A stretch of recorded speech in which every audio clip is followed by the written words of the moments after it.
Bismillahirrahmanirrahim. Assalamualaikum warahmatullahi wabarakatuh. Perkenalkan, nama saya Renaldi Iksan, NIM 1913040050. Baiklah, di sini saya akan menjelaskan tentang pembaharuan Islam di Minangkabau. Pembaharuan Islam di Minangkabau melibatkan dua gelombang. Yang pertama yaitu gelombang Revolusi Pedri. Gerakan Pedri yang terjadi di Minangkabau pada tahun 1821 sampai 1837 masih menyisakan persoalan seputar implikasi atau efek gerakan ini, terutama dalam melakukan tindakan-tindakan kekerasan, khususnya ketika terjadi perluasan gerakan ini ke wilayah Tanah Batak pada tahun 1816. Gugatan dialamatkan pada tindakan kekerasan yang dilakukan tentara Pedri terhadap penduduk setempat. Tindakan kekerasan tersebut sering dikaitkan dengan paham kaum Pedri yang juga sering disebut sebagai kaum putih yang bermazhab Hambali ataupun Wahabi, sehingga dipertautkan dengan paham Islam untuk pemurnian beragama yang bersifat keras. Revolusi Pedri tersebut terbagi 3 gerakan. Yang pertama yaitu gerakan keagamaan. Mengkaji suatu gerakan sebagaimana studi tentang gerakan Pedri termasuk di dalamnya ketokohan Tuanku Imam Bonjol, Tuanku Rao, dan tokoh-tokoh sejarah yang menyertai gerakan yang begitu menonjol di Minangkabau dengan berbagai wajahnya yang beragam, memang harus ditelaah secara menyeluruh dan tidak parsial. Hal demikian karena setiap gerakan sosial, lebih-lebih gerakan keagamaan yang bersifat meluas, tidaklah hadir di ruang vakum atau kosong. Setiap gerakan sosial tersebut di dalamnya gerakan keagamaan selalu memiliki banyak sisi atau dimensi, kadang terorganisasi dan berada dalam regularisasi para elitenya, tetapi tidak jarang meluas ke segala arah dan tidak sepenuhnya terkendali sesuai dengan relasi para tokohnya, situasi sesuai dengan relasi para tokohnya yang dihadapi, dan kondisi-kondisi yang begitu kompleks. Gerakan keagamaan ataupun religious movement atau disebut pula gerakan sosial keagamaan pada umumnya muncul dalam bentuk gerakan revitalisasi dan gerakan milenari. Gerakan revitalisasi ialah gerakan keagamaan yang berupaya untuk menciptakan eksistensi yang baru atau yang direvitalisasi yang dipandang tepat untuk kondisi saat ini. Sedangkan gerakan milenari yaitu suatu gerakan keagamaan untuk mengantisipasi tibanya suatu masa 1000 tahun atau milenium, suatu masa yang diyakini akan penuh kedamaian, harmoni, dan makmur dengan hadirnya pemimpin karakteristik yang dipandang sebagai Mesias ataupun Ratu Adil. Gerakan revitalisasi ataupun milenari tumbuh dalam kondisi-kondisi ketegangan atau krisis sosial yang ekstrim. Sebutlah kondisi disorientasi sosial dalam kehidupan masyarakat tradisional akibat perubahan sosial yang cepat, perubahan kehidupan penduduk pribumi akibat penjajahan, perang, dan invasi kebudayaan asing. Kondisi ketindasan atau eksploitasi yang melampaui batas-batas yang tidak dapat ditoleransi. Dalam kondisi-kondisi semacam itu, manusia atau masyarakat mengalami kebingungan untuk bertindak, sementara cara-cara atau jalan sekuler yang selama ini ada tidak mampu menangani berbagai ketegangan sosial yang terjadi secara ekstrim tersebut.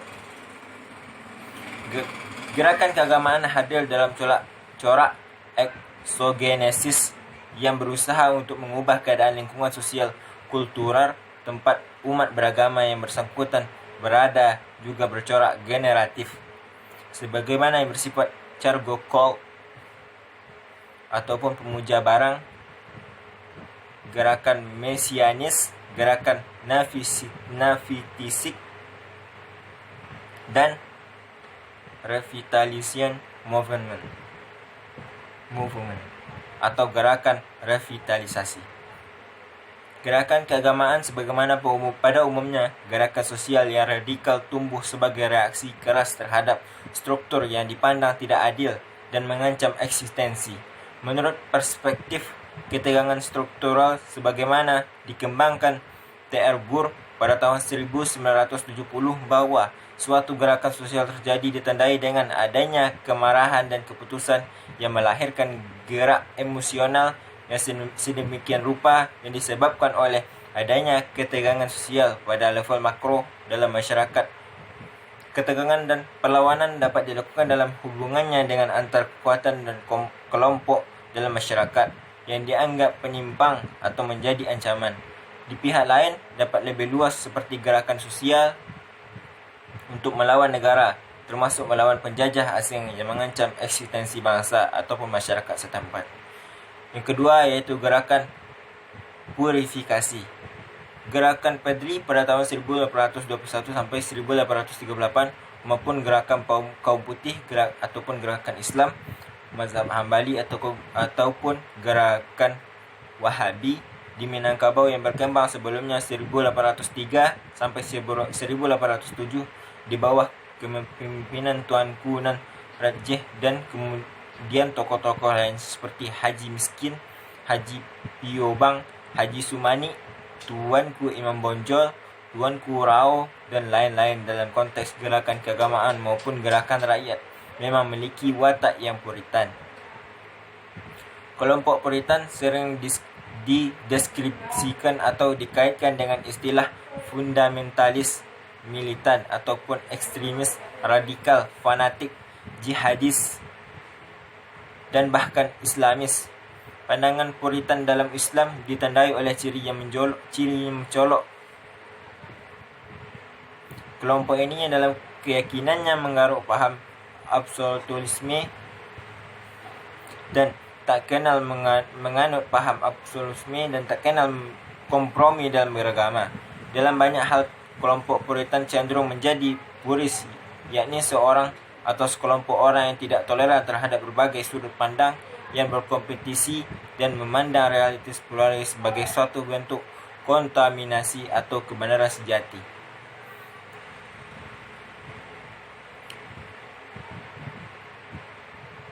Puritanisme agama baik di Sumatera Barat maupun di sejumlah wilayah Indonesia pada umumnya berhadapan dengan tradisi ataupun adat istiadat khususnya yang dilakukan oleh kalangan Islam tradisional atau lokal yang dianggap bertentangan dengan ajaran Islam. Kecenderungan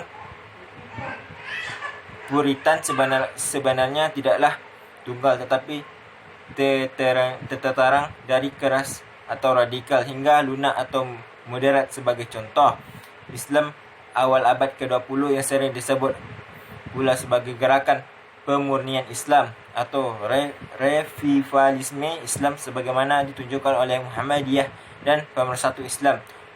Menurut Deliar Nurkendati, keduanya sama-sama mengajak kembali kepada Al-Quran dan As-Sunnah dalam bentuk gerakan pembaruan Islam atau Islam modern, tetapi Muhammadiyah tampak lebih moderat atau lunak, sedangkan Persatuan Islam lebih keras. Dalam kelompok yang sama seperti dalam Muhammadiyah misalnya, bahkan antara satu wilayah atau daerah juga memiliki kecenderungan terhadap puritanisme yang tidak persis sama, meskipun seluruhnya berpedoman pada keputusan tajrih dalam menjalankan pokok-pokok ajaran Islam. Di sinilah tentang sikap puritanisme Islam pun memang tidaklah tunggal tetapi plural atau beragam.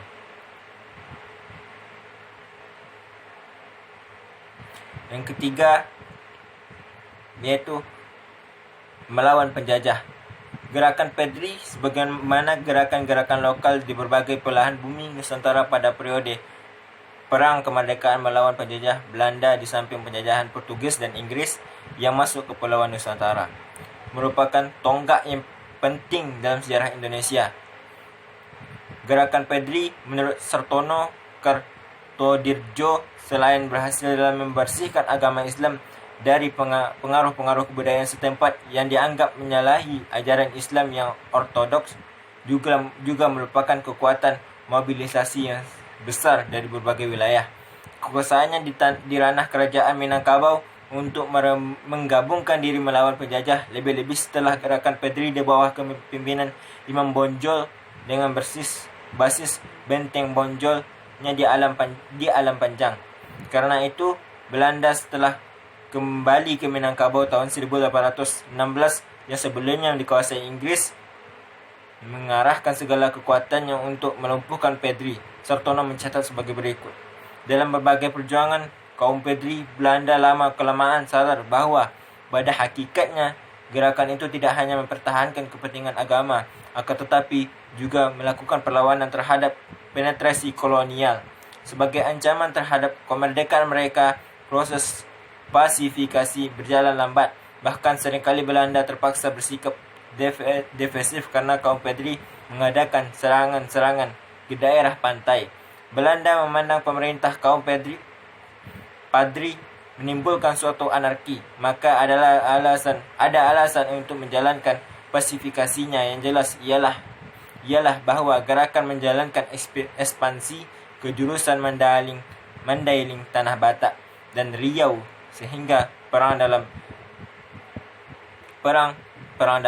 ataupun internal war berkobar, maka timbul situasi yang banyak mengakibatkan penderitaan bagi penguasa kolonial untuk menjalankan investasinya dan menanam pengaruhnya.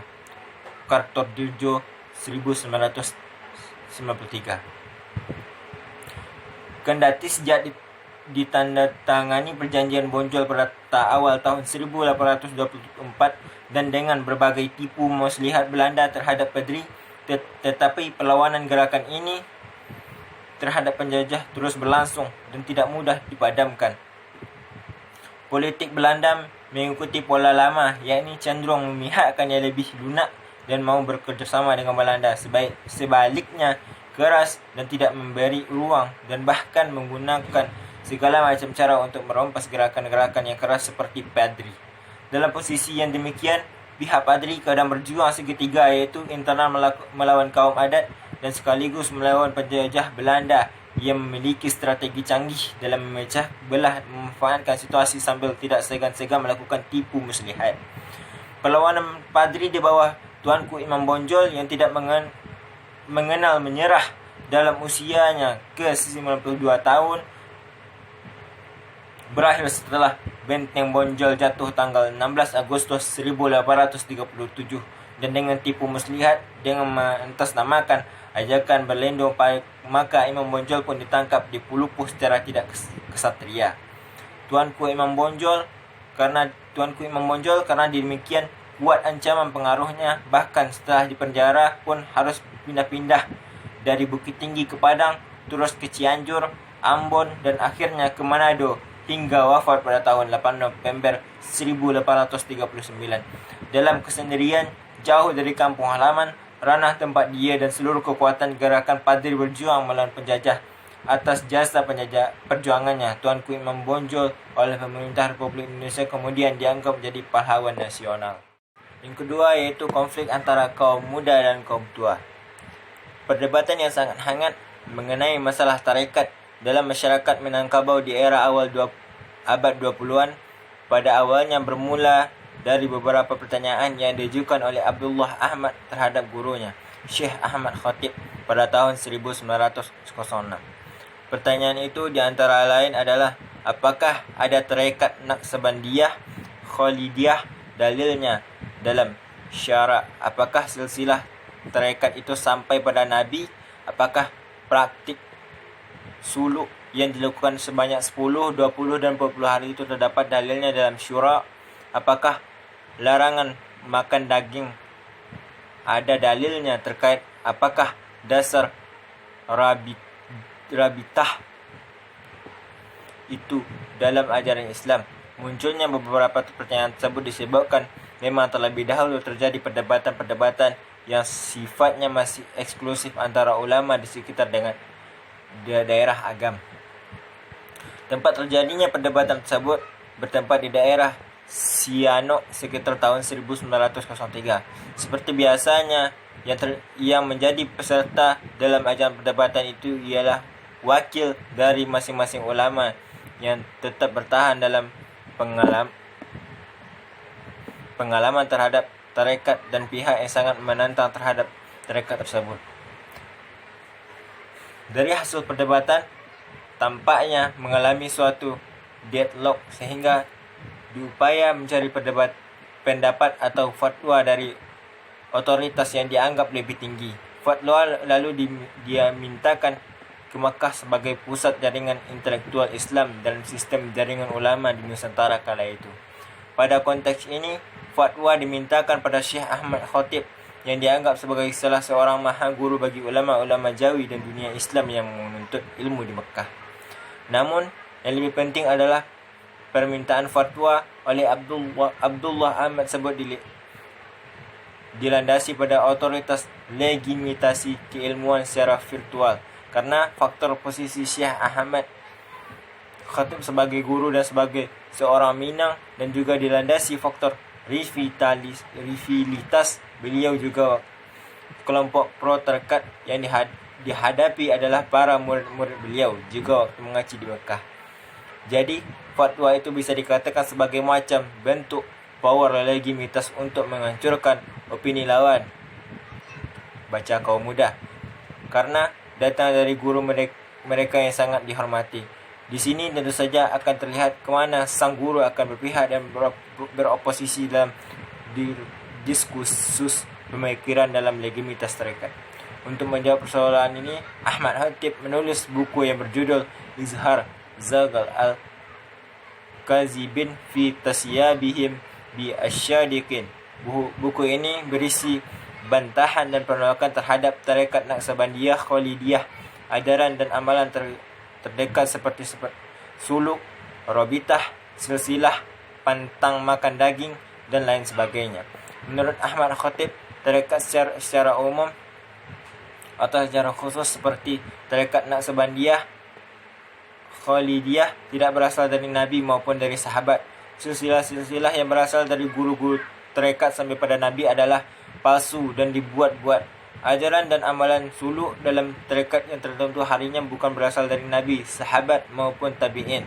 Semua amalan-amalan itu hanyalah tambahan kreasi dari ulama-ulama Naqsabandiyah belaka yang terdapat dalam kitab-kitab Naqsabandiyah. Mengenal rabitah juga disebut Ahmad Khatib sebagai perbuatan bid'ah. Sama juga dengan hukum larangan makan daging ketika mengajarkan suluk adalah bertentangan dengan syarak.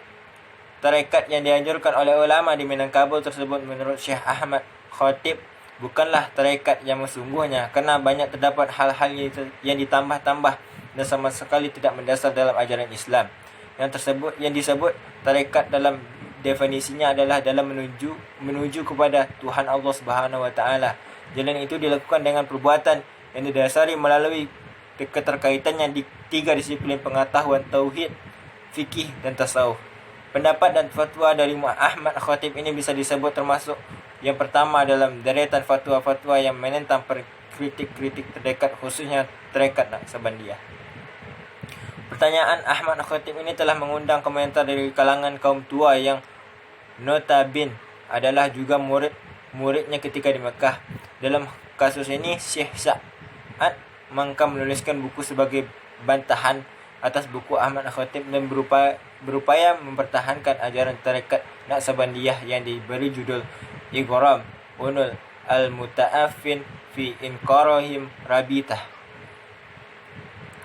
Setelah direspon oleh Syekh Sa'ad Mangka, Syekh Ahmad Khatib pun kembali membantahnya dengan menulis kitab Al-Ayat Al-Bayyat li Al-Muttasifin fi Lazalat Khurafat Ba'at Al-Muta'asyibin. Fakta di atas mendedisikan adanya suatu perdebatan atau polemik dalam konteks melalui hubungan yang bersifat korespondensi dan masih dalam tahap konsultasi antara Minangkabau dan Makkah. Namun, pada tataran selanjutnya, polemik beralih menjadi perdebatan langsung antara pihak yang pro maupun yang kontra dalam internal ulama dan Minangkabau secara horizontal. Serangan penentang terhadap tarekat dari ulama-ulama muda ini terutama ditunjukkan pada ajaran tarekat Naqsabandiyah, Khalidiyah telah mentradisikan diamalkan oleh masyarakat dan ulama Minangkabau. Sebenarnya pada awalnya Haji Rasul secara pribadi enggan untuk berkomentar tentang pendiriannya dalam hal masalah tarekat Naqsabandiyah yang sering disebut karena posisi ayahnya yakni Syekh Amarullah yang sering disebut sebagai Tuan Kisai adalah juga seorang ulama tarekat Naqsabandiyah. Namun karena bentuk sebuah keyakinan begitu kuat menghujam di dada dalam menentang tarekat, maka jalur untuk berseberang dengan paham orang tua sekalipun juga tetap harus ditempuh dan dilalui walaupun dengan berat hati. Pendirian ulama kaum muda di Minangkabau secara eksplisit dalam menanggapi tarekat Naqsabandiyah terungkap ketika terjadi suatu jamuan sekaligus diadakannya undangan perdebatan di rumah Haji Jamil di Kampung Pondok Padang. Hadir pada saat itu masing-masing ulama dari kaum tua dan kaum muda. Di antara kaum tua adalah Syekh Khatib Ali, Syekh Bayang, Syekh Khatib Sayyidina, Syekh Sebarang Padang dan salah seorang imam dari Padang Ganting. Adapun dari kaum muda waktu itu hadir Haji Rasul, Haji Abdullah Ahmad, Syekh Daud Rashid dan Syekh Abbas Balingka Bukit Tinggi. Pihak tuan rumah kemudian memulai pembicaraan dan meminta fatwa atau tanggapan tentang keabsahan tarekat pihak tuan rumah dan kaum tua, tuan muda dan kaum tua. Mengingat posisi dan pendapat dari ulama-ulama muda yang merupakan Syekh Ahmad Khatib yang berpulang dari Mekah, sekaligus juga apakah para murid Syekh Ahmad Khatib ini juga mendukung atau menolak pendapat gurunya di atas terhadap tarekat atau menolak pendapat gurunya di atas terhadap tarekat Naqsabandiyah. Tentu saja pihak kaum tua menginginkan pendapat yang pro terhadap praktik tarekat sebagaimana yang mereka pegang. Ternyata anggapan kaum tua tidak presisi dengan anggapan mereka. Sebab ternyata para murid Syekh Ahmad Khatib ini justru mendukung dan menguatkan pendapat gurunya di atas, bahkan juga menguatkan pendapat guru mereka yang lain sewaktu di Mekah, yakni Syekh Abdullah Qadir Al-Mandalali, berasal dari daerah Tapanuli Selatan, dan juga pendapat berserupa dengan Syekh Ahmad Khatib dalam menolak tarekat Naqsabandiyah ketika sang Syekh menyatakan penolakannya ketika pada suatu waktu sempat berkunjung ke Padang pada tahun 1904. Haji Rasul tampil sebagai juru bicara dari pihak kaum muda yang menyampaikan pendapat dalam menolak tarekat Naqsabandiyah tersebut. Penolakan ini terutama dalam paham tentang ma'rabitahkan guru atau mursyid dalam menjalankan suluk tarekat Haji Rasul. Haji Rasul beranggapan bahawa segala macam khilafat atau tata cara yang dilakukan dalam serentak adalah berdasarkan dalam penurunan Al-Quran dan Sunnah. Pihak pro tarekat tentu saja tetap ngotot dengan pendiriannya dan mempertahankan praktik tarekat.